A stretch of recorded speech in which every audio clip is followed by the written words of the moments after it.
सभी विद्यार्थियों का हमारी व्याकरण आधारित महत्वपूर्ण प्रश्नोत्तरों की श्रृंखला में स्वागत है। और आज मैं आपके लिए महत्वपूर्ण वस्तुनिष्ठ प्रश्नों का संकलन लेकर आई हूँ। तो सबसे पहला प्रश्न जो है वह यह है कि रसात्मक वाक्यम काव्यम परिभाषा किसकी है। तो वो परिभाषा किसकी है? आचार्य विश्वनाथ की। रसयुक्त वाक्य किसके हैं? विश्वनाथ के। फिर उसके बाद काव्य के भेद होते हैं दो। कितने भेद होते हैं काव्य के? गद्य और पद्य।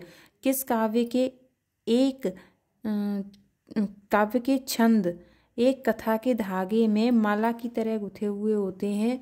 तो वह है प्रबंध काव्य। उसके बाद है आलंबन और उद्दीपन का संबंध विभाव से होता है। संचारी भावों की संख्या सभी को पता है कितनी होती है? संचारी भावों की संख्या होती है 33। जुगुप्सा किस रस का स्थायी भाव है? विभत्स। लय, तुक, यति, गति, मात्रा एवं चरण से युक्त रचना को छंद कहते हैं। काव्य की शोभा बढ़ाने वाले कारकों को अलंकार कहते हैं।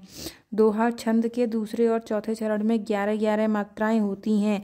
रमणीय अर्थ प्रतिपादक शब्द जो परिभाषा है पंडित जगन्नाथ की है। ये दोनों परिभाषाओं में बच्चे बहुत कंफ्यूज रहते हैं।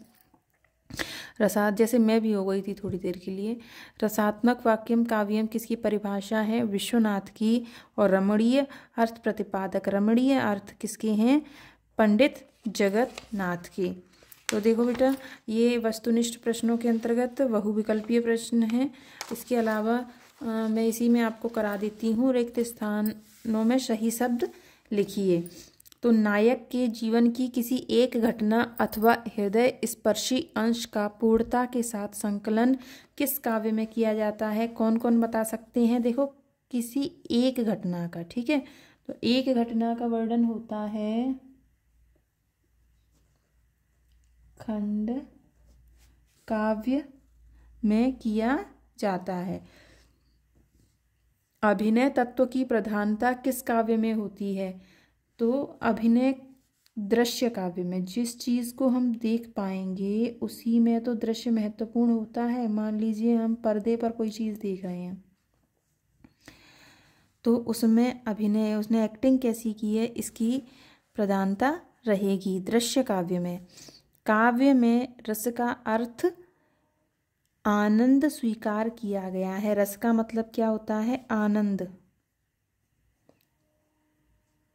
आनंद स्वीकार किया गया है। नायक नायिका के संयोग का, वियोग का वर्णन किस रस में होता है? वेरी गुड, सभी को पता है, श्रृंगार रस। श्रृंगार रस के ही दो भेद होते हैं, संयोग श्रृंगार और वियोग श्रृंगार। कविता के रचना विधान को क्या कहते हैं? कविता के रचना विधान को छंद कहते हैं। लय, तुक, यति, गति का ध्यान इसी में रखा जाता है। चौपाई के प्रत्येक चरण में कितनी कितनी मात्राएं होती हैं? 16 मात्राएं। Very good. पूरा वीडियो आप देखेंगे, लाइक, शेयर और सब्सक्राइब ज़रूर करेंगे। छंद कितने प्रकार के होते हैं? तो छंद कितने प्रकार के होते हैं? कौन कौन बताएगा? 2 प्रकार के। बहुत ज़्यादा प्रश्न पूछा जाता है। छंद कितने प्रकार के होते हैं?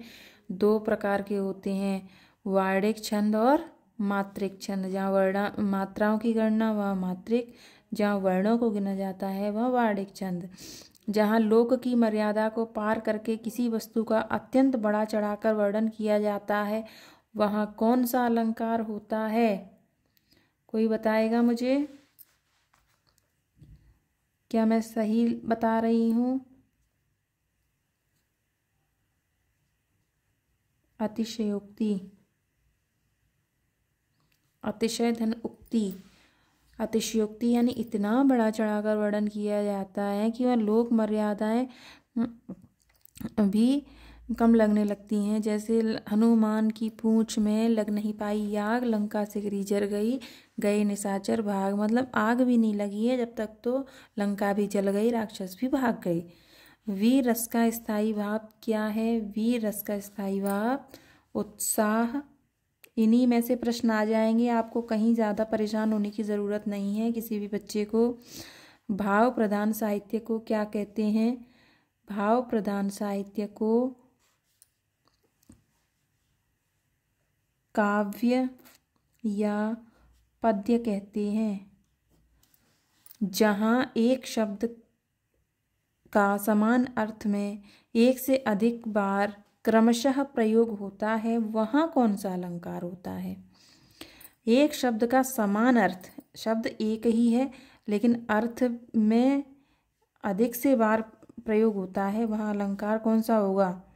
अर्थ भी समान, शब्द भी एक, अर्थ भी समान, तो वहाँ होगा पुनरुक्ति